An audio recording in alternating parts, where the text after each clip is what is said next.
नमस्कार विद्यार्थी मित्र हो, इयत्ता 10वी विषय मराठी आपण बोर्डानं तयार केलेली जी प्रश्नपेढी आहे या प्रश्नपेढीचा सराव करतो आहोत आणि यामधील हा व्हिडिओ क्रमांक 9 आहे। सध्या आपण विभाग 2 जो पद्य आहे यावर आधारित असणाऱ्या कृती अभ्यासतो आहोत। चला तर मग आपण यावरती दिलेल्या कृतींचा सराव करूया। आज आपण वस्तू या द भा धामणसकर यांच्या कवितेवरील ज्या कृती सरावासाठी दिलेल्या आहेत तर त्या अभ्यासणार आहोत। याच्यामध्ये पहिली जी कृती आहे ती आपल्याला सर्वांना माहिती आहे की पुढील कवितेच्या आधारे सूचनेनुसार कृती करा आणि याच्यामध्ये आपल्याला कविता दिलेली असते आणि या कवितेवर आधारित 8 गुणांच्या ज्या कृती असतात ते आपल्याला पूर्ण करायचे असतात। चला तर मग आपण वस्तू या कवितेवर ज्या कृती दिलेल्या आहेत तर त्या आपण पूर्ण करूया। पहा, इथे पहिली कृती दिलेली आकृतिबंध पूर्ण करा। वस्तूजवळ माणसासारख्या नसणाऱ्या गोष्टी। आपण आता कवितेतल्या पहिल्या 4 ओळी जर बघितल्या तर याच्यामध्ये आपल्याला हे उत्तर आलेलं आहे की वस्तूजवळ माणसासारख्या नसणाऱ्या गोष्टी म्हणजे जीव आणि मन, अशा पद्धतीने आपण वस्तुनिष्ठ पद्धतीनं हे 2 शब्द जे आहेत तर ते उत्तर म्हणून इथं आपण लिहिलेलं आहे। आणि अशा प्रकारे आपल्याला कविता जर आपण चांगल्या प्रकारे अभ्यासलेली असेल तर मग आपल्याला ही उत्तरं अगदी कमी वेळामध्ये आणि अचूक पद्धतीनं लिहिता येतात आणि याच्यासाठी आपल्याला संपूर्ण कवितेचा आशय जो आहे तो माहिती असला पाहिजे। ओळीनुसार आपल्याला या कवितेचा अर्थ सांगता यायला पाहिजे। आता पुढची कृती आहे मानव व वस्तू यांच्यातील समान भावना। आता माणसामध्ये आणि वस्तूमध्ये कोणती समान भावना असते तर इथे सुखावणे ही एक समान भावना आहे, लाडावणे, दोघांनाही लाड करून घेणं आवडतं आणि अशा पद्धतीनं सुखावणे आणि लाडावणे या 2 समान भावना ज्या आहेत त्या ह्या कवितेमध्ये आलेल्या आहेत आणि आपण त्या लिहिलेल्या आहेत। आता विद्यार्थी मित्र हो, प्रश्न ह्याच्यामध्ये ही जी काही कविता दिलेली असते या कवितेमधील तिसरी जी कृती आहे तर ती आहे कवितेतील 2 ओळींचा सरळ अर्थ लिहा आणि याच्यासाठी आपल्याला ज्या 2 ओळी दिलेल्या आहेत त्या अशा आहेत की त्यांना फक्त आपल्या मांडलेल्या जागेवरून निष्कासित न होण्याची हमी द्या। आणि चौथी जी कृती आहे काव्य सौंदर्य लिहा आणि त्याच्यामध्ये आपल्याला विचारलेलं आहे की वस्तूंनाही असते आवड स्वच्छ राहण्याची, याबाबत तुमचा दृष्टिकोन सांगा। आता आपल्याला ह्या दोन्ही कृती ज्या आहेत तर त्यांची उत्तरं जी असतील तर ती कशी लिहायची ती समजून घ्यायचं आहे। चला मग आपण या तिसऱ्या आणि चौथ्या कृतीचं उत्तर त्याचं लेखन कसं करायचं तर ते पाहूया। पहा विद्यार्थी मित्र हो, या 2 ओळी ज्या आहेत तर त्या आपल्याला आता पाहिजे आहेत आणि त्यांचा सरळ अर्थ जो आहे तर तो कसा लिहायचा हे आपण बघूया। ह्या 2 ओळी ज्या आहेत की त्यांचा सरळ अर्थ लिहिताना आपल्याला त्या ओळीमधून जो अर्थ कवींनी सांगण्याचा प्रयत्न केलेला आहे किंवा आपल्याला जो अर्थ लक्षात आलेला आहे की कवितेच्या ओळी वाचल्यानंतर तो आपल्याला इथे लिहायचा असतो। आता इथे पहा की आपण कशा पद्धतीनं सरळ अर्थ लिहू शकतो की कवी द भा धामणसकर वस्तू या भावस्पर्शी कवितेत सांगतात की वस्तू आपल्या सेवक जरी असल्या तरी त्यांना आपल्याकडून फार अपेक्षा नसतात, त्यांना स्वतंत्र खोली नको असते, परंतु एकदा निश्चित केलेल्या जागेवरून न हलवण्याची, माणसाच्या आयुष्यातून कायमचे निष्कासित न होण्याची हमी मात्र त्यांना हवी असते। म्हणजे अशा पद्धतीनं ह्या वस्तूंच्या मनामध्ये कोणती भावना असते की त्यांना काय वाटत असतं ते इथं कवी द भा धामणसकर यांनी सांगितलेलं आहे आणि त्या पद्धतीनं आपण या 2 ओळींचा जो सरळ अर्थ आहे तर तो इथे लिहिलेला आहे। आता अशा पद्धतीनं आपल्याला सरळ अर्थ लिहिण्यासाठी मगाशी मी सांगितलं त्याप्रमाणे की कोणत्याही कवितेचा अभ्यास जो आहे तो आपण अगदी मुळापासून करायला हवा। त्या कवितेचा आशय जो आहे तो आपण समजून घेतला पाहिजे, कवितेतील प्रत्येक शब्दाचे अर्थ आपल्याला समजून घेता आले पाहिजेत आणि प्रत्येक ओळीचा अर्थ आपल्याला सांगता यायला पाहिजे। अशी जर तयारी असेल तर आपल्याला कवितेवरच्या कोणत्याही कृती अगदी सहजपणानं त्याचं जे काही उत्तर असतील तर ते आपल्याला लिहिता येतात। आता प्रश्न दुसरा अ मध्ये चौथी कृती जी आहे ती काव्य सौंदर्यावर आधारित आहे आणि याच्यामध्ये विचार सौंदर्य स्पष्ट करा, भाव सौंदर्य स्पष्ट करा, अशा प्रकारचे प्रश्न विचारलेले असतात। इथे आपल्याला दिलेली आहे कृती की वस्तूंनाही आवड असते स्वच्छ राहण्याची, याबाबत तुमचा दृष्टिकोन सांगा। आता आपल्याला याचं उत्तर कसं लिहिता येऊ शकेल ते पाहूया। सुप्रसिद्ध कवी द भा धामणसकर यांच्या भरून आलेले आकाश या काव्यसंग्रहातील वस्तू ही एक भावस्पर्शी कविता आहे। या चिंतनशील कवितेतून घरातील निर्जीव वस्तूशी मानवी भावना जोडली की त्या वस्तू अनमोल ठरतात हा आशय व्यक्त झाला आहे। आपल्याला जशा भावभावना आहेत तशा वस्तूंनाही असतात हे आपण मान्य करायला हवे. वस्तूंनाही जीव असतो, मन असते. या निर्जीव वस्तूंशी आपण भावनिकदृष्ट्या एकरूप झालो तर त्यांच्याही भावना आपल्याला सहजपणे कळू शकतात. वस्तूंना कसेही हाताळता कामा नये. माणसाप्रमाणेच वस्तूंनाही स्वच्छ राहायला आवडते आणि म्हणूनच कवी वस्तूच्या मालकाच्या हातांना आवाहन करतात की हातांनो वस्तूंना स्वच्छ ठेवा. आपण वस्तूंना आपले अस्वच्छ हात लावू नयेत. जसे आपण स्वच्छ असावे असे आपणाला वाटते तसे घरातील प्रत्येक वस्तूलाही वाटत असेल असा विचार करून त्याप्रमाणे वागायला हवे. माणूस व वस्तू यांच्या ठिकाणी असलेली स्वच्छतेची समान भावना व्यक्त करून कवींनी माणसाला वस्तूंना स्वच्छ ठेवण्याचा मोलाचा संदेश दिलाय. म्हणजे अशा पद्धतीने आपण ही जी काही काव्य सौंदर्यावर आधारित कृती असेल तर त्याचं उत्तर जे आहे तर ते आपण लिहिलेलं आहे. अशा पद्धतीची उत्तरं लिहिण्यासाठी कवितेची परिपूर्ण तयारी जी आहे तर ती महत्वाची आहे. आता आपण पुढच्या कृतीकडे वळूया. आता पहा विद्यार्थी मित्र हो, इथे आपल्याला ही जी काय आकृती जी आहे की आपल्याला इथं माहिती आहे की दोन आपल्याला कवितांची नावं दिलेली असतात आणि काही मुद्दे आपल्याला दिलेले असतात आणि त्या मुद्द्यानुसार आपल्याला काय करायचं असतं, त्याचं लेखन करायचं असतं. म्हणजेच खालील मुद्द्यांच्या आधारे कोणत्याही एका कवितेसंबंधी खालील कृती सोडवा अशी कृती आपल्याला येत असते. इथे आपल्याला दोन कवितांची नावं दिलेली आहेत आपल्या पाठ्यपुस्तकातील. पहिली कविता आहे उत्तम लक्षण आणि दुसरी आहे भरतवाक्य आणि याच्यामध्ये आपल्याला 3 मुद्दे दिलेले आहेत. प्रस्तुत कवितेच्या कवीचे किंवा कवयित्रीचे नाव लिहा. 1 गुणाची ही कृती आहे. फक्त नाव लिहायचं असतं. प्रस्तुत कवितेतून मिळणारा संदेश, या कवितेतून मिळणारा जो संदेश आहे तो लिहायचा आहे आणि कविता आवडण्याची किंवा न आवडण्याची कारणे लिहा. अशा पद्धतीने आपण ही 4 गुणांची कृती जी आहे ती मुद्द्यांच्या आधारे पूर्ण करायची असते. आता याचं उत्तर जे आहे तर ते आपण मागील व्हिडिओ क्रमांक 8 जो आहे तर त्याच्यामध्ये मी याचं लेखन तुम्हाला करून दिलेलं आहे. तुम्ही जर व्हिडिओ क्रमांक 8 पाहिलात तर नक्की तुम्हाला ह्या दोन्ही कवितांच्या ह्या मुद्द्यानुसारच्या जे कृती आहेत तर त्या तुम्हाला तिथे पाहायला मिळतील आणि तुम्ही जरूर ही जी काही कृती असेल तर ती व्हिडिओ क्रमांक 8 मध्ये पहा. आता आपण याच कवितेवर म्हणजे वस्तू नावाची ही कविता आहे तर त्याच्यावरती दिलेली कविता क्रमांक आता आपण काय करणार आहोत की याच कवितेवर आपल्याला रसग्रहणासाठी काही ओळी दिलेल्या आहेत की पुढील काव्यपंक्तीचं रसग्रहण करा 4 गुणांसाठी आणि आपल्याला ह्या वस्तू नावाच्या कवितेतल्याच 4 ओळी सरावासाठी दिलेल्या आहेत. 2 ओळी सरावासाठी दिलेल्या आहेत की वस्तू निखालस सेवकच असतात आपल्या तरीही बरोबरीचा मान द्यावा. आता यांचं रसग्रहण कसं करायचं हे आपल्याला माहिती आहे. प्रत्यक्ष आपण ते समजावून घेऊया. पहा विद्यार्थी मित्र हो, आपण इथे या ज्या 2 ओळी दिलेल्या आहेत की वस्तू निखालस सेवकच असतात आपल्या तरीही बरोबरीचाच मान द्यावा त्यांना, तर इथे आपल्याला आशय सौंदर्य, काव्य सौंदर्य आणि भाषिक वैशिष्ट्ये या 3 मुद्द्यांच्या आधारे रसग्रहण करायचं असतं आणि 4 गुणांसाठी हे रसग्रहण असतं. आता या ओळींचं किंवा ह्या संपूर्ण वस्तू नावाची जी काही कविता आहे तर त्या कवितेमध्ये जो आशय आलेला आहे तर तो आपल्याला लिहायचा असतो. या ज्या 2 ओळी दिलेल्या आहेत याच्या अनुषंगानं आपण काव्य सौंदर्य वर्णन करायचं असतं आणि एकंदरीतच या 2 ओळींमध्ये असेल किंवा कवितेमध्ये जी भाषिक वैशिष्ट्ये आपल्याला पाहायला मिळतात त्याच्या आधारे आपण भाषिक वैशिष्ट्ये लिहायची असतात. आता इथे पहा आशय सौंदर्य कसा लिहिता येईल आपल्याला की वस्तू या कवी द.भा. धामणसकर यांच्या आशयघन कवितेत वस्तूंनाही माणसासारख्या भावना असतात हा विचार प्रतिबिंबित झाला आहे.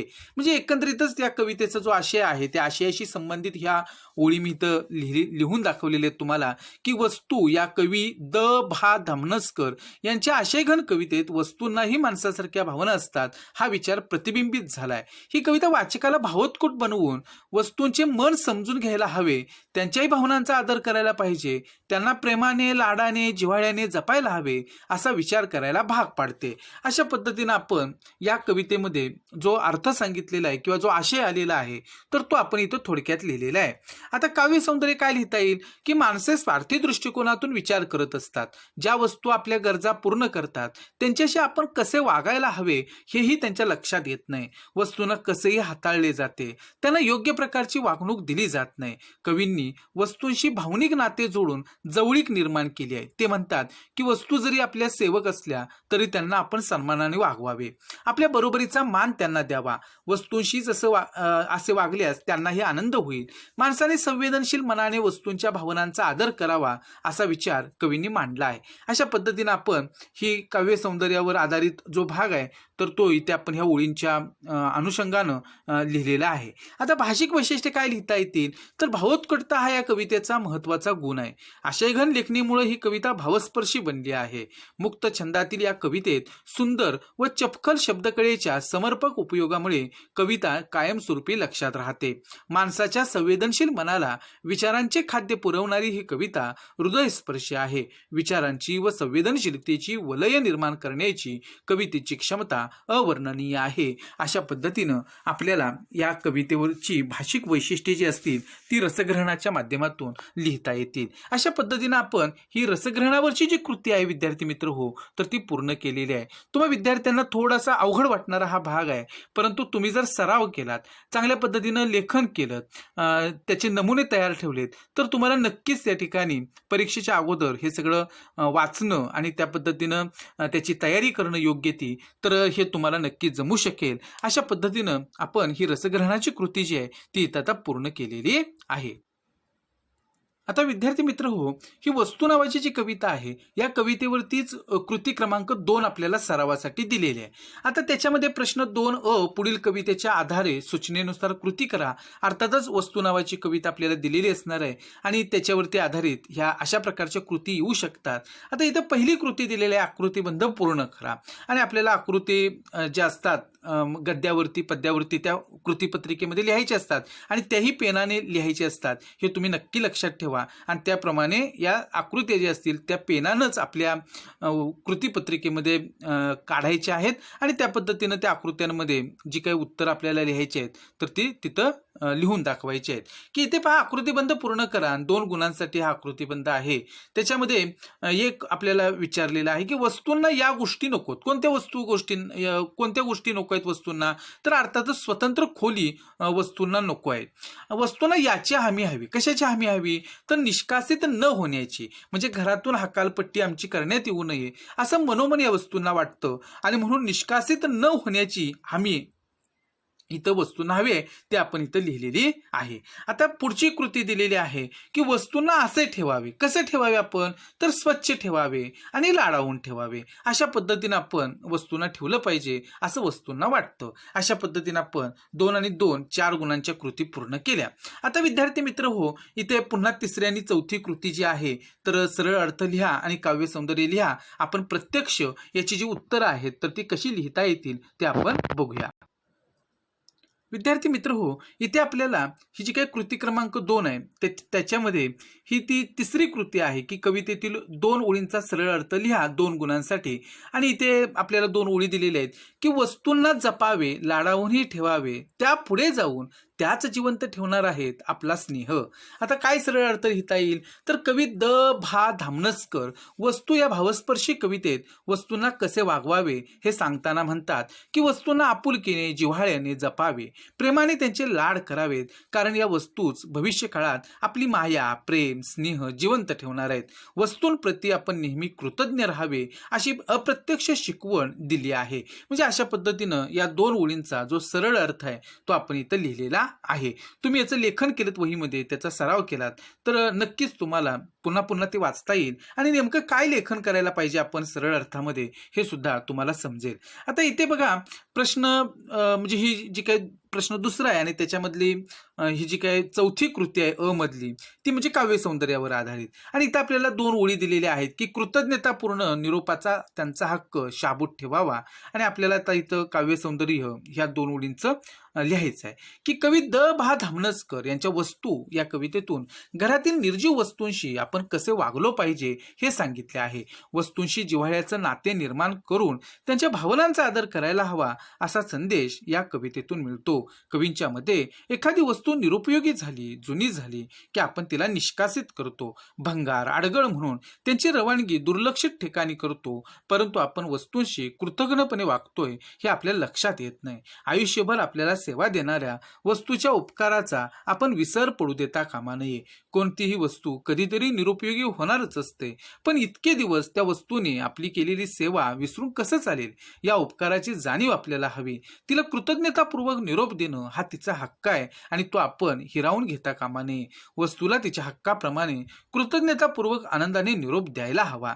केलेल्या उपकाराची जाण असणे हा माणसाचा सर्वोत्तम गुण आहे. अशा प्रकारे वस्तूंच्या उपकाराची जाणीव ठेवून त्यांच्याशी आपुलकीने वागण्याचा संदेश वस्तू या कवितेतून कवींनी दिलाय. अशा पद्धतीनं आपण काय केलेलं आहे, ह्या काव्य सौंदर्यासाठी दिलेल्या ज्या ओळी आहेत तर त्यांचं काव्य सौंदर्य जे आहे तर ते इथं आपण लिहिलेलं आहे. आता विद्यार्थी मित्र हो, याच ह्याच्यामध्ये आपल्याला पुढचं जी कृती आहे तर ती कोणती दिलेली आहे तर ती पाहणार आहोत. पहा विद्यार्थी मित्र हो, प्रश्न दुसरा याच्यामध्ये आ जो आहे की मुद्द्यांच्या आधारे कोणत्याही एका कवितेसंबंधी खालील कृती सोडवा. आणि इथे आपल्याला पहिली कविता दिलेली आहे ती म्हणजे खोद आणखी थोडेसे. आता आपण जर बघितलं इथे तर मुद्दा 1 दिलेला आहे इथे की प्रस्तुत कवितेच्या कवीचे किंवा कवयित्रीचे नाव लिहा. अर्थातच इथे आपण प्रस्तुत कवितेच्या कवयित्री आसावरी काकडे असं लिहिणार आहोत की जेणेकरून आपल्याला हा जो काय मुद्दा आहे या मुद्द्याचं उत्तर जे आहे ते आपण सहजपणाने इथं लिहू शकलो पाहिजे. आता पुढे दुसरा मुद्दा आहे प्रस्तुत कवितेतून मिळणारा संदेश. म्हणजे आपल्याला या कवितेतून मिळणारा संदेश जो आहे तो लिहायचा आहे. तर आपण कसं लिहिता येईल तर खोद आणखी थोडेसे या कवितेत कवयित्री आसावरी काकडे यांनी प्रयत्न व सकारात्मकता यांचे महत्त्व पटवून दिले आहे. कोणतेही ध्येय पूर्ण करायचे असेल तर त्यासाठी संयमाने, जिद्दीने, आत्मविश्वासाने, चिकाटीने कार्यरत राहावे लागते. चांगुलपणावर विश्वास ठेवणे आवश्यक असते. वास्तव परिस्थितीचा आनंदाने स्वीकार करून कोणत्याही भ्रमात न राहता उमेदीने जगण्यासाठी कष्टाची कास धरावी असा संदेश या कवितेतून मिळतो. थोडक्यात ही कविता आपल्याला वास्तवाचे भान ठेवून सतत पुढे जाण्याचा संदेश देते. अशा पद्धतीनं आपण या कवितेतून मिळणारा संदेश लिहू शकतो. आता तिसरा मुद्दा आहे कविता आवडण्याची किंवा न आवडण्याची कारणे लिहा. आपण इथे नेहमी सकारात्मक दृष्टिकोनातूनच याचं उत्तर जे आहे तर ते लिहायचं आहे की खोद आणखी थोडेसे ही कविता एक प्रेरणादायी कविता आहे. मरगळलेल्या अवस्थेत असलेल्या प्रत्येकाला ही कविता ही कविता स्फूर्ती देते. त्यामुळेच ही कविता मला विशेष आवडते. यातील आशय आयुष्यभर उपयोगी पडणार आहे. अपयशाच्या प्रसंगी आणखी थोडेसे हे शब्द जिद्द, चिकाटी, आशावाद निर्माण करतात. एक नवीन उत्साह, चैतन्य निर्माण होते. मनाला नवी उमेद मिळते. पुढे पाऊल टाकण्यासाठी बळ मिळते. जीवनाची वाट चालत असताना चढ उतार असतातच, परंतु अपयशाच्या प्रसंगी नाउमेद होणाऱ्या मनाला आणखी पुढे जाण्यासाठी सकारात्मकतेचे पंख देण्यामध्ये ही कविता यशस्वी झाली आहे. अशा पद्धतीनं आपण ही कविता आपल्याला का आवडते ते इथे आपण सविस्तरपणे लिहिलेलं आहे. आता अशाच प्रकारे दुसरी कविता आपण पाहू की मुद्द्यानुसार त्याचं आपल्याला लेखन करायचं आहे आणि ती कविता आहे वस्तू. की प्रस्तुत कवितेच्या कवीचे किंवा कवयित्रीचे नाव लिहा. आता आपण हे सहज लिहू शकतो की प्रस्तुत कवितेचे कवी आहेत द भा धामनसकर. आता प्रस्तुत कवितेतून मिळणारा संदेश कोणता आहे तर वस्तू ही कवी द भा धामनसकर यांची एक भावस्पर्शी कविता आहे. संवेदनशीलता हे मानवी जीवनातील एक महत्त्वाचे मूल्य आहे. हीच संवेदनशीलता आपल्या अवतीभोवतीच्या वस्तूंबाबत जोपासली तर त्या वस्तूसोबत देखील एक ऋणानुबंध तयार होतो. वस्तूशी घट्ट नाते तयार होते. निर्जीव वस्तूशी मानवी भावना जोडली की ती वस्तू अनमोल ठरते. वस्तू माणसाला दीर्घकाळ सेवा देते. अशा वस्तूंनाही भावना असतात हे समजून घेऊन त्यांच्याशी वागले पाहिजे. वस्तूंशी स्नेह जोपासला पाहिजे असा संदेश या कवितेतून मिळतो. अशा पद्धतीने आपण या कवितेतून मिळणारा संदेश जो आहे तो लिहिलेला आहे. आता तिसरा मुद्दा आहे कविता आवडण्याची किंवा न आवडण्याची कारणे लिहा. आपल्याला कविता आवडली असेल तर ती का आवडली हे आपल्याला सांगितलं पाहिजे आणि त्यासाठी आपण बारकाईनं कवितेचा अभ्यास केला पाहिजे. त्याच्यातून आपल्याला नेमकं काय कळालेलं आहे किंवा कशासाठी ही कविता असावी आणि आपण त्याच्यामध्ये ती कविता अभ्यासत असताना नेमकी आपल्याला या कवितेतला कोणता विचार आवडला याचं आपण थोडंसं आकलन करून घेतलं तर नक्की आपल्याला या कृतीचं उत्तर जे आहे ते सहजपणानं लिहिता येतं. बघूया आता याच्यामध्ये काय लिहिता येईल की वस्तू ही एक चिंतनशील कविता आहे. ज्या वस्तू आपल्याला सेवा देतात त्यांच्याकडे पाहण्याचा आपला दृष्टिकोन कसा असावा हे सांगण्यामध्ये ही कविता यशस्वी झाली आहे असं मला वाटतं. वस्तूंच्या बाबतीत आपण संवेदनशील असायला हवे. त्यांनाही भावना असतात हे स्वीकारले पाहिजे. त्यांच्याविषयी कृतज्ञ असायला हवे. वस्तू जुन्या झाल्या म्हणून त्यांची अवहेलना होणार नाही याची आपण काळजी घेतली पाहिजे. त्यांचा मान सन्मान राखायला हवा. निर्जीव वस्तूंशी भावनिक नाते दृढ करून त्यांची आपण काळजी घ्यावी असे या कवितेतून सूचित केले आहे. वस्तूंची मूक सेवा लक्षात घेऊन आपले वागणे बदलायला हवे असा विचार करायला ही कविता भाग पाडते आणि अशा पद्धतीनं आपण ही कविता का आवडली हे इथे सविस्तरपणे सांगितलेलं आहे. आता विद्यार्थी मित्र हो इथं आपल्याला प्रश्न 2 मधली खाली दिलेल्या काव्यपंक्तीचं रसग्रहण करा ही कृती बघायची आहे. की इथं आपल्याला 2 ओळी दिलेल्या आहेत. वस्तू या कवितेतल्याच ह्या ओळी आहेत की वस्तूंना जीव नसेल कदाचित पण जीव नसल्यासारखे वागवू नये त्यांना, अशा ह्या 2 ओळी आहेत. आणि त्याचं रसग्रहण आपण 3 मुद्द्यानुसार करतो आहोत. एक आशय सौंदर्य, 2 काव्य सौंदर्य आणि भाषिक वैशिष्ट्ये. पहा, आशय सौंदर्यामध्ये आपण आशय कशा प्रकारे थोडक्यात मांडू शकतो तर वस्तू या कवी भा धामनसकर यांच्या भावस्पर्शी कवितेत वस्तूंनाही माणसासारख्या भावना असतात हा विचार व्यक्त झाला आहे. ही कविता वाचकाला भावोत्कट बनवून वस्तूंचे मन समजून घ्यायला हवे. त्यांच्याही भावनांचा आदर करायला पाहिजे. त्यांना प्रेमाने, लाडाने, जिव्हाळ्याने जपायला हवे असा विचार करायला भाग पाडते. अशा पद्धतीनं आपण आशय सौंदर्य जे आहे ते लिहिलेलं आहे. आता काव्य सौंदर्यामध्ये काय लिहिता येईल तर या ओळींतून कवीने मानवी विचारक्षमतेला आव्हान दिले आहे. वस्तूंना मन आणि जीव दोन्ही नसते पण ते आहे असं समजून आपण वस्तूंशी वागलो तर अचेतन वस्तूंवर सचेतनाचा आरोप करून वस्तूंवर प्रेम करण्याचा सल्ला कवी देतात. असे केल्यास वस्तू खूप सुखावतात, त्यांना आनंद होतो. वस्तू माणसाला आयुष्यभर साथ देतात. अशा वस्तूंनाही आपल्यासारख्या भावना असतात. त्या समजून घेण्या इतकं संवेदनशील मन आपण जागृत ठेवलं पाहिजे. वस्तूंशी घट्ट नाते निर्माण केले पाहिजे.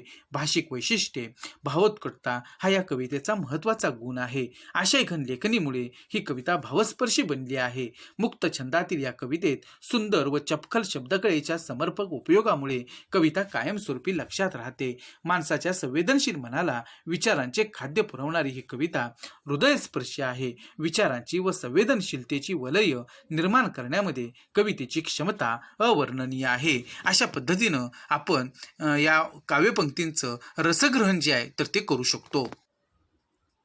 विद्यार्थी मित्र हो, आपण ह्या वस्तू नावाच्या कवितेवरच्या कृती आणि त्याचबरोबर इतर ज्या 2 कविता आपल्याला मुद्द्यानुसार लेखन करायला आलेल्या होत्या तर त्याही या निमित्तानं आपण पाहिलेल्या आहेत.